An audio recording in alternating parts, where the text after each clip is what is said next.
Yes, I've lost far too many friends over the years, and for a long time I couldn't quite recognize the pattern. But eventually, it became clear.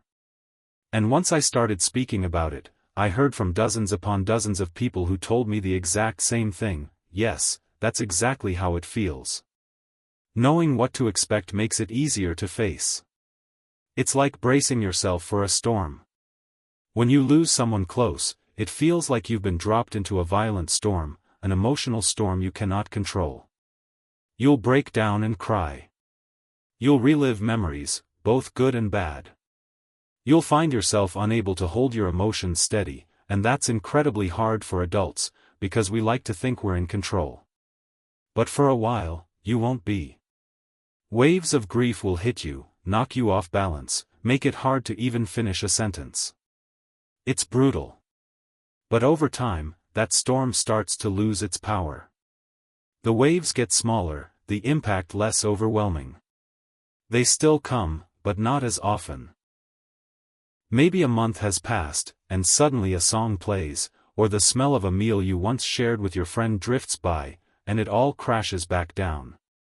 You're hit with another surge of emotion. You might cry right there. But then it fades. And slowly, those storms lose their strength. They don't mean you've stopped caring. They don't mean you've forgotten. It's simply your mind and heart learning to carry the loss. The important part is to remember, not dwell. Hold on to your friend's memory, what they gave you, what they taught you, the joy of their presence, but don't chain yourself to the past. Dwelling only traps you. And that's not what your friend would want for you anyway.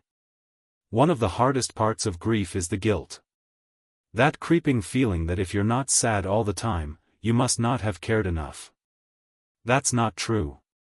Processing loss isn't dishonoring someone. It's allowing their memory to live inside you in a healthy way. Writing can help. I often tell people. Write them a letter. Say everything, what you loved, what you'll miss, what you regret, what you never got to say. Seal it, bring it to their grave, leave it there. That act alone is deeply healing. I've given many eulogies over the years, and I didn't realize until later how much of a release writing truly is. It lets you shape your grief into words, and that's powerful. Now, why do people gravitate toward advice about doing hard things? Because instinctively, we know nothing worthwhile comes without effort. If it were easy, everyone would do it. That's the truth I leaned on when I ruptured my Achilles. The rehab was grueling, months of repetitive, painful exercises. Fear of re-injury was always there. But every time I felt that pain, I reminded myself, this is why I'm here. The difficulty is proof of progress. Most people quit because it hurts. But that's exactly why success is rare, because it requires enduring the pain. Hardship is everywhere.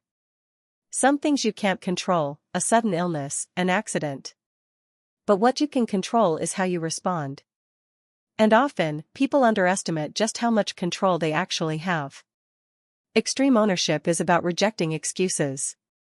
Instead of saying, "There's nothing I can do," you look harder. More often than not, there is something. That mindset shaped me in combat too. The worst days of my life were losing friends in war. But strangely, I also wouldn't trade those experiences. They gave me perspective, the same way someone who survives cancer says, "I wouldn't wish it on anyone, but I'm grateful for what it taught me." That's how I feel about war. It was awful, but it taught me about life, fragility, and what matters. So, when you look back at hardship, see the lessons. Got bullied? Good, you learned to stand stronger. Didn't have friends? Good, you became comfortable alone. Every trial leaves you with something valuable. Now, for men growing older. The formula is simple. Lift weights. Run. Stretch. Eat well. Stop drinking. If you don't use it, you'll lose it. Every day without effort is a step backwards. You can't live like you're 23 anymore, you must stay ahead of decline with discipline. Discipline matters more than motivation. Motivation comes and goes, it's a feeling. Discipline is action regardless of how you feel. That's why discipline equals freedom. Because when you handle your responsibilities immediately, you're free from the weight of procrastination. When you push yourself daily, you're free from weakness.